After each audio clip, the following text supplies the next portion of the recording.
Hello दोस्तों, स्वागत है आप सभी का जीआर क्लासेस में। मेरा नाम है रवि। तो चलिए आज की वीडियो को शुरू करते हैं। दोस्तों आज हम बात करेंगे 45 दिनों में 45 क्वेश्चन पेपर हल का अगला पेपर, जिसमें हम बात करेंगे प्रीवियस ईयर क्वेश्चन पेपर। आपका यूके पीएससी का ही पेपर है ये। आप लोग इस बात को ध्यान में रखना कि यूके पीएससी का पेपर है, ना कि यूके ट्रिपल एससी का पेपर। ठीक है, ये यूके पीएससी का पेपर है, तो इसलिए आपको इसमें ये महत्वपूर्ण चीज़ें ध्यान में रखनी कि किस प्रकार से आपके एग्जाम में प्रश्न पूछता है यूके पीएससी। ये जो है पेपर सेट ए पेपर है, और ये किसका है इसका नाम भी बता देता हूँ। ये है लोअर पीसीएस का। लोअर पीसीएस का पेपर है ये आपका, और यहाँ से आपको देखने को मिलेगा कि यूके पीएससी किस लेवल का क्वेश्चन पूछता है, और ये इसका जो क्षेत्र है ये किस टॉपिक को ज़्यादा पूछता है। तो आप लोगों को समझ में आएगा, तो वीडियो को अंत तक देखना, अच्छे तरीके से देखना। और कुछ क्वेश्चन हैं जिन पर डाउट है, और उनको भी हम यहाँ पर डिस्कस करेंगे। तो चलिए वीडियो को शुरू करते हैं। इसके अलावा आप लोगों ने अगर चैनल को सब्सक्राइब नहीं किया है तो चैनल को सब्सक्राइब करके बेल आइकन को प्रेस कर लेना यार, और वीडियो को ज़्यादा से ज़्यादा तक शेयर करना, जिससे कि ज़्यादा से ज़्यादा लोग यहाँ पर कनेक्ट हो सके। पहला क्वेश्चन, दुनिया का सबसे बड़ा ऊंचा थिएटर अगस्त 2021 में शुरू किया गया है। तो ये दुनिया का सबसे ऊंचा थिएटर जो है वो लद्दाख में शुरू किया गया था। ये उस समय का करंट अफेयर का टॉपिक बना था, तो इसलिए ये आपको अभी वर्तमान में नहीं पूछेगा। देखो अगला क्वेश्चन है, निम्न में से किसको भंग नहीं किया जा सकता किंतु समाप्त किया जा सकता है। तो भंग किसको नहीं किया जा सकता, ये आपसे क्वेश्चन पूछा है। देखो इस क्वेश्चन को समझने की कोशिश करना, और ये इंपॉर्टेंट क्वेश्चन है आपके एग्जाम के लिए।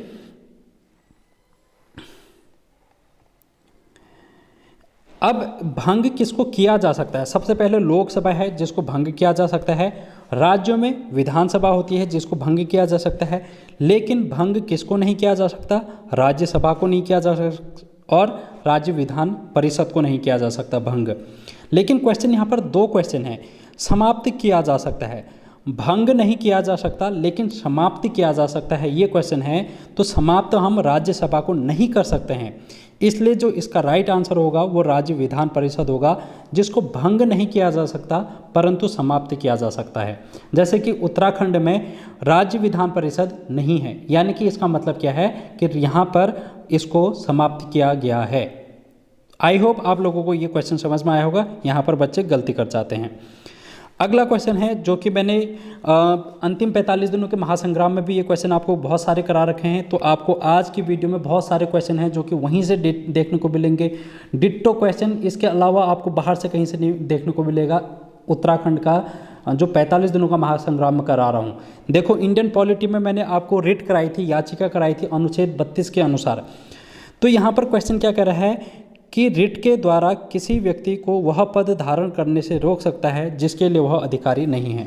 तो ऐसी कौन सी रिट थी, परम आदेश, उत्प्रेषण, निषेध, या फिर अधिकार प्रक्षालेख। तो इसका राइट आंसर हो जाएगा ऑप्शन सी, अधिकार प्रक्षालेख। अधिकार प्रक्षालेख में ये रिट न्यायालय के द्वारा ये रिट जारी की जाती है किसी व्यक्ति के लिए कि अगर वह उसका अधिकार क्षेत्र में नहीं है तो उस पद को वो धारण नहीं कर सकता है, इसके लिए वो पूछ सकता है न्यायालय। अगला क्वेश्चन देखो, कौन सी एक नियामक संस्था है, कौन सी एक नियामक संस्था है। तो यहाँ पर नियामक संस्था की बात करेंगे तो रेगुलेटिंग संस्था कौन सी है, ये पूछा है यहाँ पर क्या पूछा है, रेगुलेटिंग अथॉरिटी कौन सी है यहाँ पर। तो ये है SEBI, security exchange board of India, ये इसका राइट आंसर होगा। अगला क्वेश्चन देखो, संविधान का कौन सा अनुच्छेद जिला नियोजन समिति का प्रावधान करता है। तो संविधान का अनुच्छेद है 243 ZT। आप यहाँ पर देख लो पंचायती राज से क्वेश्चन पूछ लिया है, तो पंचायती राज महत्वपूर्ण टॉपिक है, पढ़ के जाना। और मैंने करा रखा है ये अंतिम 45 दिनों में डे 6 वाली क्लास आप देखना। ये देखो संवैधानिक संशोधन आपसे पूछ लिया है, 124वां संवैधानिक संशोधन अधिनियम। सारे अधिनियम मैंने करा रखे हैं आपको इंडियन पॉलिटी के। ये जो संशोधन है संवैधानिक संशोधन, कौन कौन से संवैधानिक संशोधन है वो सारे करा रखे हैं। तो ये है EWS के लिए डी ऑप्शन इसका राइट आंसर होगा। ये देखो अगला क्वेश्चन, संवैधानिक संशोधन 12वीं अनुसूची को भारतीय संविधान में सम्मिलित किया गया। किस संवैधानिक संशोधन के द्वारा 12वीं अनुसूची को भारतीय संविधान में सम्मिलित किया गया? तो हमने पढ़ा था ना यार, 74th कॉन्स्टिट्यूशनल अमेंडमेंट 1992-93 में हमने ये देखा था। तो ये है 74वां संविधान संशोधन। ये भी पंचायती राज से आपका क्वेश्चन पूछा गया है, नगर निकाय वाले से। अगला क्वेश्चन है, भारत का नियंत्रक एवं महालेखा परीक्षक अपना प्रतिवर्ष प्रतिवेदन प्रस्तुत करता है। तो जो कैग है, ये क्वेश्चन डायरेक्टली ये है क्वेश्चन कि जो कैग है वो अपनी रिपोर्ट किसको प्रस्तुत करता है। ये क्वेश्चन भी मैंने आपको करा रखा है, याद नहीं है तो आप उसको जाके देखें। ये करता है भारत के राष्ट्रपति को। भारत के राष्ट्रपति को कैग अपनी रिपोर्ट देते हैं और ये जो राष्ट्रपति है ये संसद को देते हैं। फिर इस प्रकार ये जो कैग है उसकी रिपोर्ट को संसद में पेश किया जाता है। लेकिन अगर कैग की बात करेंगे तो ये तो भाई राष्ट्रपति को ही देंगे। जीएसटी परिषद का अध्यक्ष कौन होता है? तो ये भी क्वेश्चन आपको बता रखा है यार, आप लोग देखते नहीं हैं बस। केंद्रीय वित्त मंत्री इसका राइट आंसर होगा। अगला क्वेश्चन यहाँ पर आपसे क्वेश्चन पूछ रहा है कि नीति आयोग का एक सूचकांक जारी किया गया था, सतत विकास लक्ष्य सूचकांक। इसमें भारत के किस राज्य को सर्वोच्च स्थान मिला है? तो ये मिला था केरल को। केरल इसका राइट आंसर हो जाएगा। अगला क्वेश्चन देखो, अब आप देख सकते हैं इंग्लिश में भी यहाँ पर क्वेश्चन है, क्योंकि ये क्वेश्चन पेपर ही मैंने डाउनलोड करके आपको सामने लाया हूँ। सरकारिया आयोग, ये क्वेश्चन भी आपको मैंने करा रखा है यार, आपके सारे क्वेश्चन मैंने करा रखे हैं।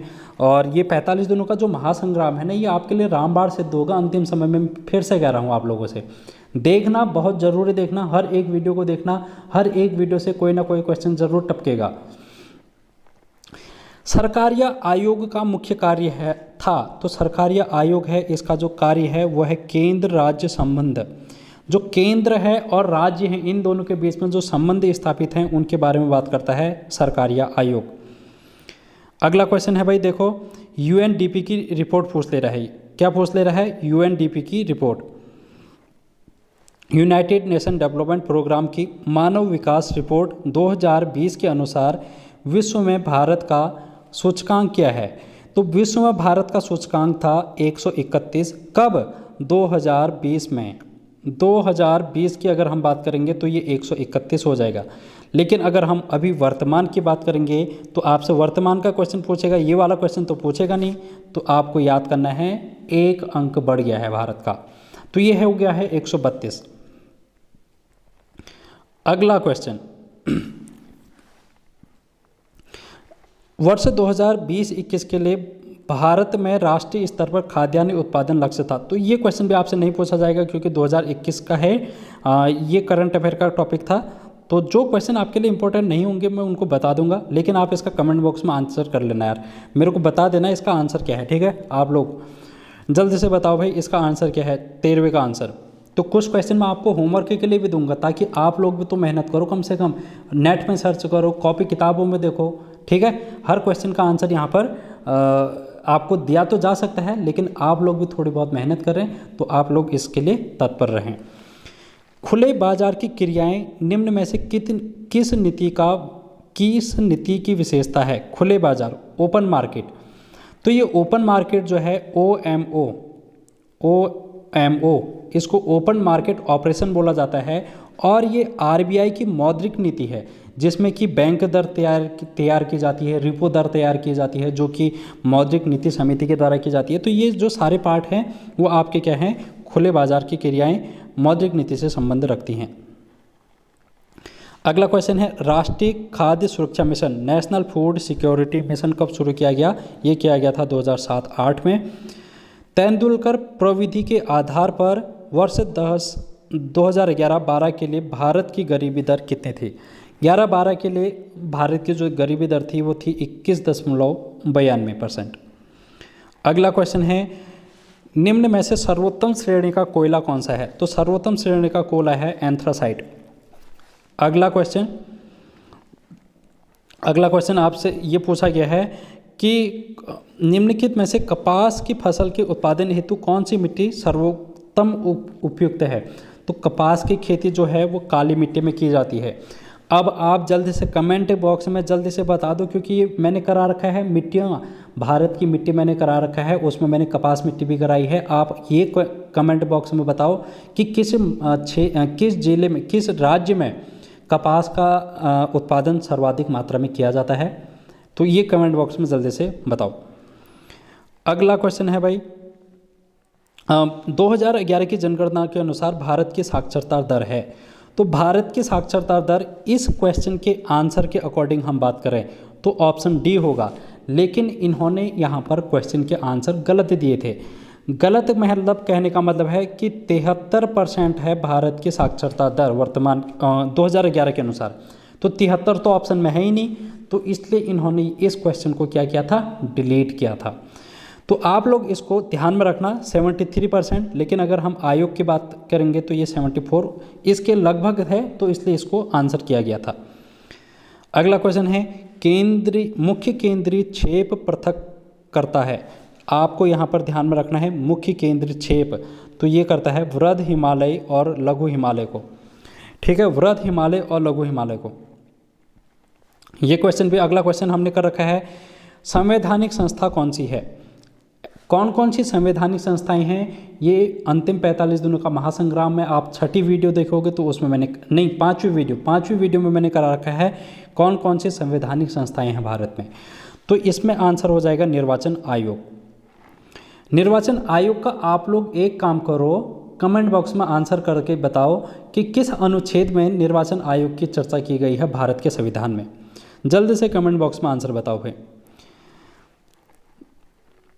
अगला क्वेश्चन, एलियाबेट द्वीप कहाँ पर स्थित है, किस नदी पर है एलियाबेट द्वीप। तो ये है नर्मदा नदी में, गुजरात के खंबात की खाड़ी में गिरती है ये नदी। ठीक है, सतपुड़ा की पहाड़ियों से निकलते हुए। अगला क्वेश्चन है, 2011 की जनगणना के अनुसार 1000 पुरुष महिलाओं की संख्या कितनी है। भारत में 1000 पुरुषों में महिलाओं की संख्या कितनी है, यानी कि लिंग अनुपात पूछ रहा है आपसे। भारत का लिंगानुपात पूछ रहा है भाई। तो लिंगानुपात कितना था भारत का, 943 है। कितना है, 943। लेकिन यहाँ पर तो ऑप्शन में दिख ही नहीं रहा, तो ऑप्शन हमारा यहाँ पर कोई भी ऑप्शन नहीं होगा। लेकिन यहाँ पर क्वेश्चन के ऑप्शन गलत दिए थे आयोग ने, इस क्वेश्चन को भी डिलीट किया था।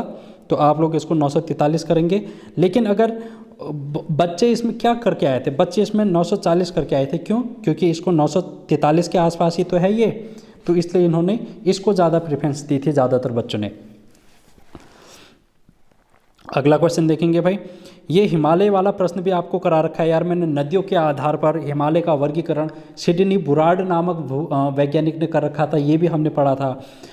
तो पंजाब कौन सा सुमेलित नहीं है ये पूछ रहा है, कौन सा जोड़ा सही नहीं है। तो पंजाब हिमालय जो है वो सिंधु और सतलज नदी के मध्य है, बिल्कुल सही है। कुमाऊं हिमालय यमुना और काली नदी के बीच में है, ये भी बिल्कुल सही है। नेपाल हिमालय रावी और तीस्ता नदी के बीच में नहीं है, ये बिल्कुल गलत है। और असम हिमालय तीस्ता और ब्रह्मपुत्र नदी के बीच में है, ये भी बिल्कुल सही है। तो नेपाल हिमालय की अगर हम बात करेंगे, यहाँ पर रावी नदी के नाम पर क्या होना चाहिए, काली नदी अगर होता तब सही होता ये। तो यही जो ऑप्शन है ऑप्शन सी, यही इसका सही आंसर हो जाएगा, जो कि जोड़ा सही नहीं है। अगला क्वेश्चन, दर्रे आपसे पूछ लिया है मैंने। भारत के भूगोल के दर्रे आपसे करा रखे हैं। भारत का भूगोल जो है अंतिम 45 दिनों का महासंग्राम, डे 7 के बाद अगर आप देखोगे डे 15 तक, तो सारी क्लास आपको दिखेगी जिसमें इन दर्रों के बारे में भी चर्चा हमने कर रखी है। तो अगर हम बात करें पश्चिम से पूर्व की ओर क्रम बताना है, इस प्रकार यहाँ पर लेफ्ट से राइट की ओर हमने क्रम बताना है, कौन कौन सा क्रम है। देखो कौन कौन से हैं दर्रे, जोजिला, बोमडिला, सिपकिला, जयलेपला और मुलिंगला। अगर हम बात करें सबसे पहले, तो जोजिला दर्रा है जम्मू कश्मीर में, जो कि सबसे लेफ्ट में है। तो सबसे पहले हम लिखेंगे जोजिला दर्रा, जे में लिख देता हूँ। उसके बाद है हमारा सिपकिला दर्रा, जो कि आपको हिमाचल प्रदेश में दिखेगा, तो इसलिए मैंने एस लिख दिया। उसके बाद मुलिंगला दर्रा है, जो कि उत्तराखंड में है, एम। मुलिंगला दर्रा है, एम। उसके बाद आप देखेंगे सिक्किम में है जयलेपला दर्रा, फिर मैंने जे लिख दिया। और फिर है बोमडिला दर्रा, जो कि अरुणाचल प्रदेश में है, इसलिए मैंने बी लिख दिया। तो ये कौन कौन से ऑप्शन बन रहे हैं, पहला बना जोजिला, फिर बना सिपकिला, और फिर मुलिंगला, फिर जयलेपला, फिर बोमडिला। तो ये ऑप्शन है आपका डी ऑप्शन। ऑप्शन डी आपका राइट आंसर होगा। अगला क्वेश्चन, दक्षिण भारत की सबसे ऊंची चोटी कौन सी है? अनाईमुडी दक्षिण भारत की सबसे ऊंची चोटी। ये क्वेश्चन भी आपसे पश्चिमी घाट में मैंने करा रखा है। भारत का भूगोल आप अगर एक बार देख लोगे, एक भी क्वेश्चन आपका बाहर से नहीं पूछा जाएगा, तो आप जरूर देखना। उत्तराखंड की सबसे ऊंची चोटी पूछ रहा है नंदा देवी, आप सभी को पता होगा, लेकिन आपको कमेंट बॉक्स में जल्दी से बताना है कि इसकी ऊंचाई कितनी है। अगला क्वेश्चन, उत्तराखंड राज्य में निम्नलिखित में से किस जिले का भौगोलिक क्षेत्रफल सबसे अधिक है? तो इनमें से बताना है कि किसका क्षेत्रफल सबसे अधिक है। तो सबसे अधिक जो क्षेत्रफल है वो उत्तरकाशी का है। अगर हम वैसे बात करें, अगर यहाँ पर चमोली अगर ऑप्शन में होता तो हम चमोली को करते, लेकिन अगर इन ऑप्शनों की अगर हम बात करेंगे तब हमारा ऑप्शन आंसर जो होगा वो उत्तरकाशी होगा। अलकनंदा की कौन सी सहायक नदी कर्णप्रयाग में मिलती है? तो पिंडर नदी है जो कि कर्णप्रयाग में मिलती है। पंच प्रयागों में से एक प्रयाग है जो कि कर्णप्रयाग आपका है। अगला क्वेश्चन है, हिमालयन फ्रंटियर थ्रस्ट स्थित है, तो ये कहाँ कहाँ पर स्थित है, किन दो को विभाजित करता है? ये करता है गंगा और शिवालिक के मध्य। ये आपको ध्यान में रखना है क्योंकि यहाँ से क्वेश्चन बन रहे हैं। देखो, दो क्वेश्चन पूछते हैं, एक तो ऊपर से मुख्य केंद्रीय भ्रंश से आपसे पूछ लिया था, अब आपसे हिमालयन फ्रंटियर थ्रस्ट पूछ रहा है, तो आप लोग इनको ध्यान में रखना। अब आपसे क्वेश्चन पूछ रहा है 2011 की जनगणना के आधार पर निम्न जिलों को जनसंख्या के आधार पर आरोही क्रम में लिखना है। आरोही मतलब बढ़ता हुआ क्रम, आरोही मतलब बढ़ता हुआ क्रम है। तो सबसे पहले सबसे कम जो जनसंख्या है वो है रुद्रप्रयाग की, तो ऑप्शन रुद्रप्रयाग होगा। फिर चंपावत है, चंपावत, फिर आपका बागेश्वर है और फिर उत्तरकाशी, तो ऑप्शन सी बन रहा है जो कि आपका राइट आंसर होगा। अगला क्वेश्चन है, 2011 की जनगणना के अनुसार उत्तराखंड की जनसंख्या वृद्धि दर, उत्तराखंड की जनसंख्या वृद्धि दर कितनी रही है? तो उत्तराखंड की जनसंख्या वृद्धि दर रही थी 18 दशमलव समथिंग थी, 18.8 है या 9 है, ऐसी कुछ थी, लेकिन यहाँ पर ऑप्शन में आपको 19 दिख रहा है, तो इसलिए यही इसका राइट आंसर हो जाएगा। ठीक है दोस्तों, तो अगला क्वेश्चन, उत्तराखंड में सर्वाधिक नगरीकृत वाला जिला कौन सा है? तो सर्वाधिक नगरीकृत देहरादून का है। माता टीला बहुउद्देशीय परियोजना, ये भी क्वेश्चन मैंने आपको करा रखा है। बहुउद्देशीय परियोजनाएं, नदी घाटी परियोजनाएं, बांध कौन सा कहाँ पर है? तो ये है बेतवा नदी पर, माता टीला बेतवा नदी पर है। आप इंग्लिश में भी पढ़ सकते हैं, अगर आपको हिंदी समझ में नहीं आती तो इंग्लिश में भी देख सकते हैं यार। अगला क्वेश्चन है, निम्नलिखित में से ब्राह्मणों की कौन सी उपजाति स्थान के नाम पर आधारित नहीं है?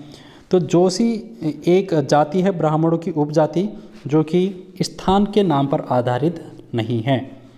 अगला क्वेश्चन, उत्तराखंड की कौन सी जनजाति उत्तराखंड में निवास नहीं करती? कौन सी जनजाति उत्तराखंड में निवास नहीं करती? जौनसारी करती है, थारू भी करती है, बुक्सा भी करती है, लेकिन बैगा जो है यहाँ पर नहीं करती है, इसलिए ऑप्शन हमारा डी हो जाएगा। अगला क्वेश्चन है, उत्तराखंड के जनमानस पर सर्वाधिक व्यापक प्रभाव किस संप्रदाय का पड़ा है? तो शैव और शाक्त संप्रदाय, इसका राइट आंसर होगा।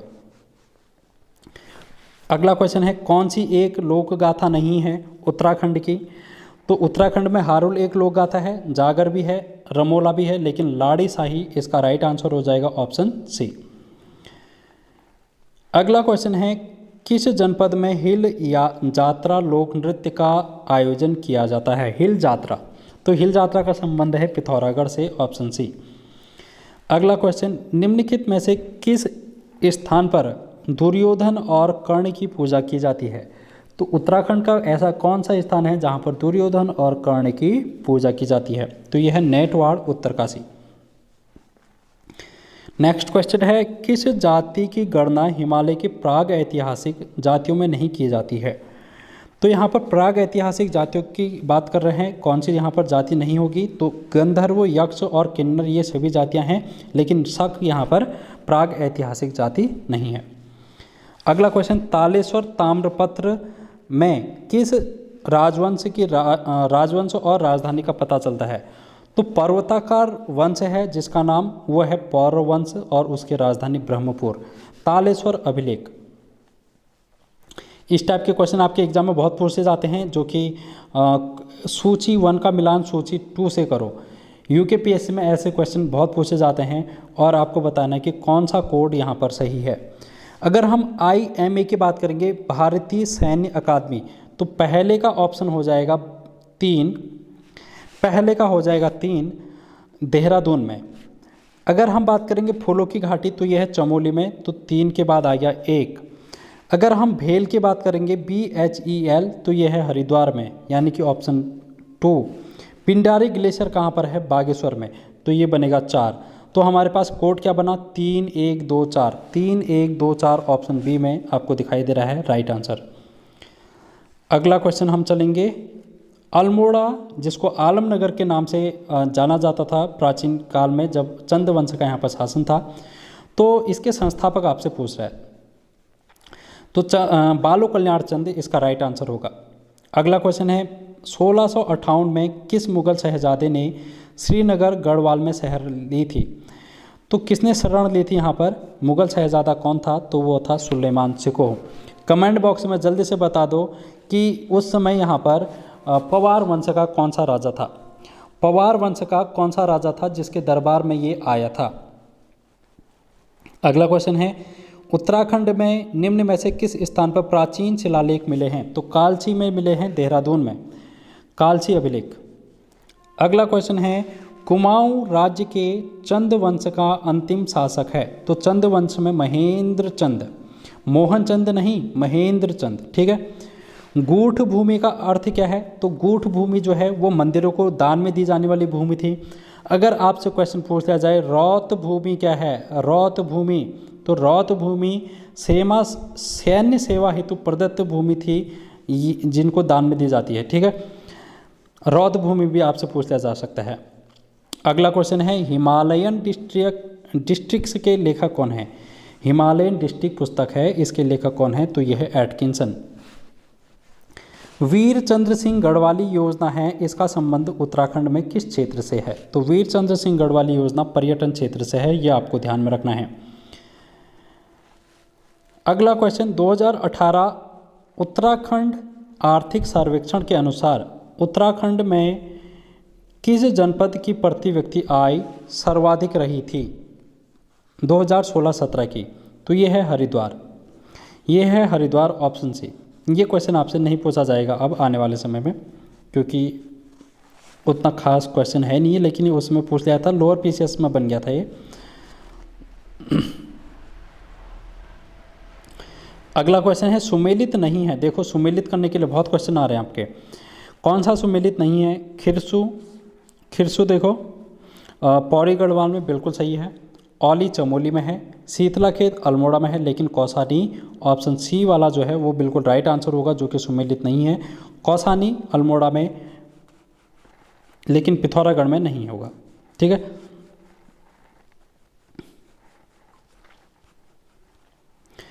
अगला क्वेश्चन है, भौगोलिक क्षेत्रफल की दृष्टि से उत्तराखंड राज्य भारतीय राज्यों में किस स्थान पर है? क्षेत्रफल की दृष्टि से भारत में उत्तराखंड का कौन सा स्थान है? तो ये है 19वां स्थान, ऑप्शन ए। अगला क्वेश्चन है, लिंगानुपात की दृष्टि से उत्तराखंड में 2011 की जनगणना के अनुसार उत्तराखंड का लिंगानुपात कितना है? उत्तराखंड का लिंगानुपात 963 है, भारत का लिंगानुपात 943 है। अगला है, निम्नलिखित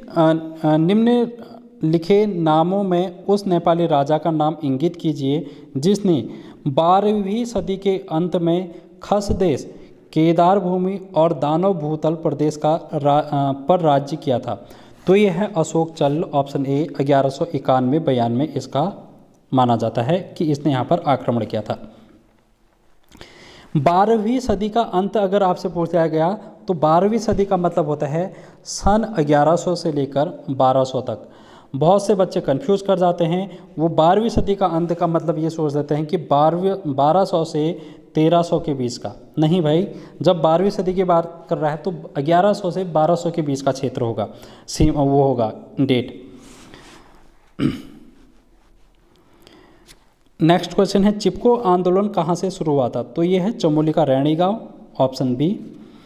अगला क्वेश्चन, उत्तराखंड में सर्वाधिक और न्यूनतम जनसंख्या वाले जनपद हैं 2011 के अनुसार तो सर्वाधिक है ये यहाँ पर आपको दिखाई दे रहा है हरिद्वार, और रुद्रप्रयाग सबसे कम। अगला क्वेश्चन है, भारत के प्रथम कृषि विश्वविद्यालय की स्थापना पंतनगर में हुई थी, कब हुई थी? 17 नवंबर 1960, ऑप्शन बी। अगला क्वेश्चन है, उत्तराखंड राज्य के अस्तित्व में आने के बाद प्रथम बार राष्ट्रपति शासन कब लगाया गया था? तो प्रथम बार उत्तराखंड में राष्ट्रपति शासन लगाया गया था 27 मार्च 2016 को, और ये राष्ट्रपति शासन कब हटा था ये कमेंट बॉक्स में आपको बताना है। अगला क्वेश्चन है, निम्न में से ब्रिटिश कुमाऊं के किस कमिश्नर ने पुलिस व्यवस्था के स्थान पर सामान्य प्रशासन के लिए पटवारी व्यवस्था लागू की थी? तो पटवारी व्यवस्था यहाँ पर ट्रेल के द्वारा दूसरा कमिश्नर था ये उत्तराखंड का, पहला कौन था? ई गार्डनर। अगला क्वेश्चन ये पूछ रहा है कि उत्तराखंड की विधानसभा में एससी के प्रत्याशियों के लिए कितने स्थान आरक्षित किए गए हैं? अनुसूचित जाति के लिए उत्तराखंड विधानसभा में 13 क्षेत्र आरक्षित किए गए हैं, 2 क्षेत्र जो हैं वो एसटी के लिए किए गए हैं। इस प्रकार जो आरक्षित क्षेत्रों की संख्या है वो है 15। ब्रिटिश गढ़वाल का 1840 में मुख्यालय था, तो पौड़ी में इसका मुख्यालय था। अगला क्वेश्चन, उत्तराखंड में पंचायतों की वित्तीय स्थिति का पुनर्विलोकन करने हेतु राज्य वित्त आयोग का गठन कौन करता है? तो राज्य वित्त आयोग का गठन राज्यपाल करता है, और केंद्र वित्त आयोग का गठन राष्ट्रपति करता है। ठीक है दोस्तों। अगला क्वेश्चन,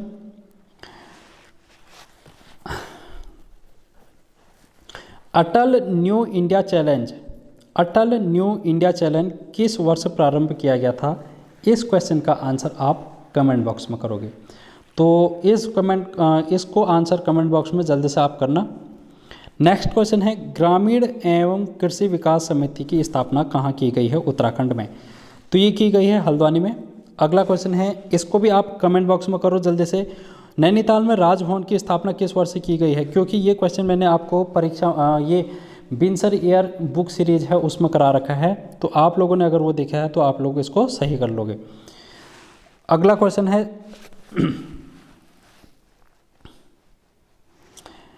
कुमाऊं मंडल विकास निगम और गढ़वाल मंडल विकास निगम की स्थापना कब की गई? तो यहाँ पर यहाँ पर एक कन्फ्यूज़न ये है कि इनकी स्थापना अलग अलग दिन में की गई थी, लेकिन ऑप्शन में एक ही है। लेकिन अगर हम ऑप्शन में जाएं तो इसका आंसर ऑप्शन सी होगा। अगर हम वैसे बात करें तो कुमाऊं मंडल का किया गया था 30 मार्च को, 30 मार्च 1976 को कुमाऊं का किया गया था, लेकिन अगर गढ़वाल की बात करेंगे तो 31 मार्च आ जाएगा। अगला क्वेश्चन, अनुसूचित जाति का परसेंटेज कितना है 2011 की जनगणना के अनुसार उत्तराखंड में? तो अनुसूचित जाति का जो परसेंटेज है वो 18.76 है। अगला क्वेश्चन देखेंगे, स्टॉकहोम में प्रथम बार पर्यावरण पर संगोष्ठी किस वर्ष प्रस्तावित की गई थी? तो 1968 इसका सही आंसर होगा। अगला क्वेश्चन है, उत्तराखंड राज्य में वनों के अंतर्गत क्षेत्रफल कितना है? तो वनों का जो क्षेत्रफल है इसके अकॉर्डिंग वो है 34,651 वर्ग किलोमीटर। अगला क्वेश्चन, झिरोली जो कि बागेश्वर में है, चंडाक जो कि पिथौरागढ़ में है, किस खनिज के लिए ये प्रसिद्ध हैं? ये जो क्षेत्र हैं यहाँ पर कौन सा खनिज पाया जाता है? तो मैग्नेसाइट नामक खनिज यहाँ पर पाया जाता है, जो कि है राइट आंसर।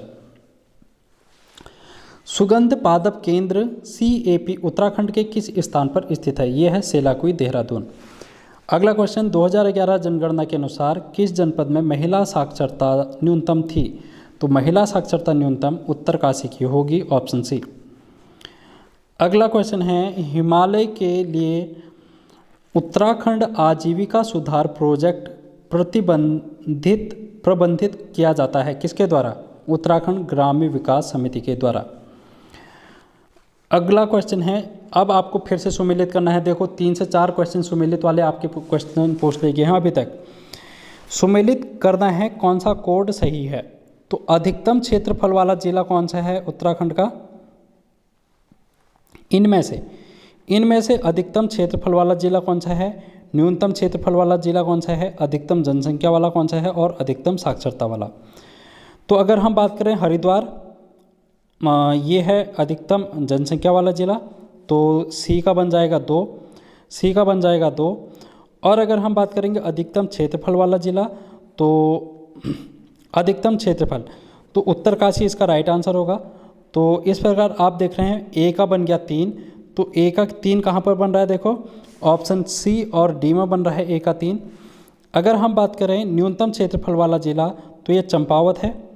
न्यूनतम क्षेत्रफल वाला ज़िला कौन सा है, चंपावत है। बी का बन रहा है 4, बी का बन रहा है 4, जो कि ऑप्शन आपका सी दिखाई दे रहा है। तो ऑप्शन सी आपका राइट आंसर हो जाएगा। नेक्स्ट क्वेश्चन,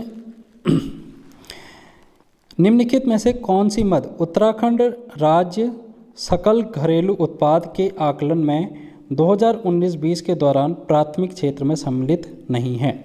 तो प्राथमिक क्षेत्र में कौन कौन से सम्मिलित नहीं है ये आपको बताना है। तो पशुपालन, खनन और उत्खनन, वानिकी और लट्ठा बनाना, ये सभी जो हैं वो प्राथमिक क्षेत्र में सम्मिलित हैं, लेकिन इसका जो राइट आंसर हो जाएगा इनमें से कोई नहीं। अगला क्वेश्चन, उत्तराखंड सरकार द्वारा किस तिथि को किसान प्रोत्साहन पेंशन योजना प्रारंभ की। तो ये की थी 15 अगस्त 2014 को, ऑप्शन बी। यहाँ पर देखो, अब मैं आपको यहाँ पर कुछ क्वेश्चन है जो कि स्किप करना चाहूँगा। ये क्वेश्चन स्किप इसलिए कर रहा हूँ क्योंकि ये जो क्वेश्चन है ये साइंस के क्वेश्चन है और साइंस आपके एग्जाम में नहीं पूछेगा, ठीक है दोस्तों। तो 78 वाला इससे क्वेश्चन आप देखेंगे। नीचे को अगर मैं जाऊँ तो 85 तक आपके 86 भी नहीं पूछा जाएगा। 86 तक आपके क्या हैं, सारे के सारे साइंस के क्वेश्चन है।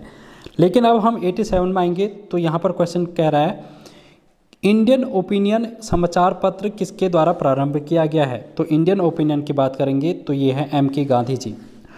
ऑप्शन सी, शिक्षा की वर्धा योजना किसके द्वारा प्रस्तावित की गई थी। तो ये महात्मा गांधी, ऑप्शन डी। अगला क्वेश्चन फिर से एक साइंस का क्वेश्चन है, ये आपको नहीं आएगा तो आप इसको नेगलेक्ट कर सकते हैं। अगला क्वेश्चन चलते हैं हम 90 वाला। A.O. ह्यूम का वह जीवनी लेखक कौन था जो बाद में INC का अध्यक्ष बना, इंडियन नेशनल कांग्रेस का अध्यक्ष बना, जिसने A.O. ह्यूम की जीवनी लिखी है।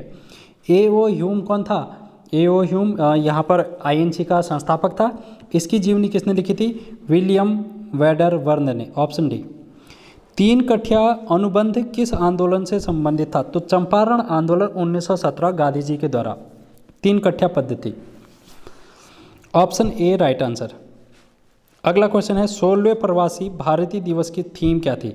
तो 16वें प्रवासी भारत दिवस की जो थीम थी वो थी आत्मनिर्भर भारत में योगदान।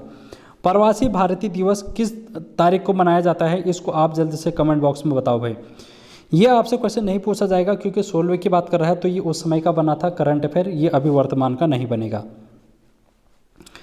अगला क्वेश्चन 2020 में हिंदी कविता के लिए साहित्य अकादमी पुरस्कार किसको मिला था। तो ये है अनामिका, अनामिका। अगला क्वेश्चन है दिल्ली के उपराज्यपाल कौन है। तो उपराज्यपाल की अगर हम बात करेंगे उस समय तो थे अनिल बैजल, उस समय अनिल बैजल थे, लेकिन अगर वर्तमान की बात करेंगे विनय नामक व्यक्ति हैं, कोई विनय नाम है इनका। अगला क्वेश्चन देखो, फिक्की के अध्यक्ष किसको चुना गया है 2020-21 के लिए। तो उस समय इसका जो आंसर था वो था उदय शंकर। अगर हम वर्तमान की बात करेंगे तो इसका नाम हो गया संजीव। संजीव नामक एक व्यक्ति हैं जिनको फिक्की का अध्यक्ष चुना गया है।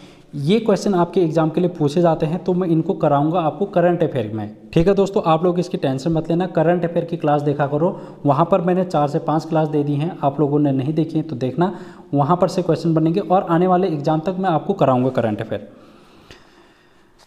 अगला क्वेश्चन है टोक्यो पैरा ओलंपिक में किस एथलीट ने स्वर्ण पदक जीता था। तो सुमित अंतिल ने जीता था। देखो टोक्यो पैरा ओलंपिक भी मैंने करंट अफेयर में करा रखा है, तो आप लोग उसको देख लेना। अगला क्वेश्चन है 108वां भारतीय विज्ञान कांग्रेस का आयोजन 2022 में कहाँ पर होगा। तो ये होगा 2022 का पुणे में, ऑप्शन सी।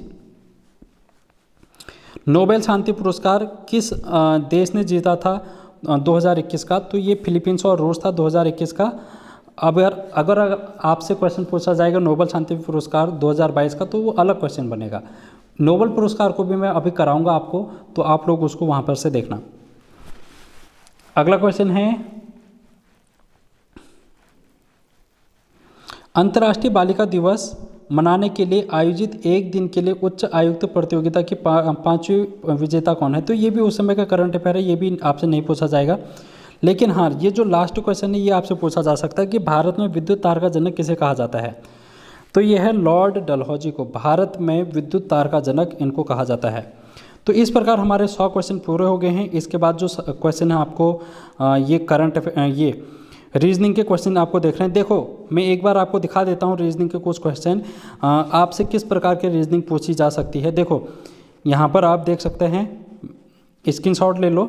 रीजनिंग के क्वेश्चन बहुत इजी लेवल के क्वेश्चन यूकेपीएससी पूछा है। देखो यार, ये लुप्त संख्या ज्ञात करना मैंने पढ़ा रखा है, आपको हर एक चीज़ पढ़ा रखी है। देखो यहाँ पर ये वाले क्वेश्चन भी मैंने करा रखे हैं।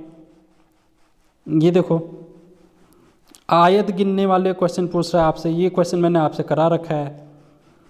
ये देखो ये सारे क्वेश्चन आपको मैंने करा रखे हैं रीजनिंग के, आप लोग देखते ही नहीं हैं। ये वाला क्वेश्चन भी देखो, ये आप लोग देखो इनको और स्क्रीनशॉट ले लेना, बाकी फिर हम रीजनिंग की क्लास में उनको ज़्यादा करेंगे। इससे आपको ये समझ में आ जाएगा कि जो यूकेपीएससी है वहाँ पर रीजनिंग के किस प्रकार के क्वेश्चन पूछे जा रहे हैं। ठीक है, ये थोड़ा लेवल टफ है क्योंकि इसमें महत्वपूर्ण 50 क्वेश्चन पूछे गए हैं, लेकिन आपको थोड़ा सा समझ में ये आ जाएगा कि रीजनिंग का लेवल क्या हो सकता है आपके एग्ज़ाम के लिए। तो आज की वीडियो में इतना ही गाइज, और वीडियो को शेयर कर देना ज़्यादा से ज़्यादा लोगों तक, और चैनल को सब्सक्राइब कर लेना।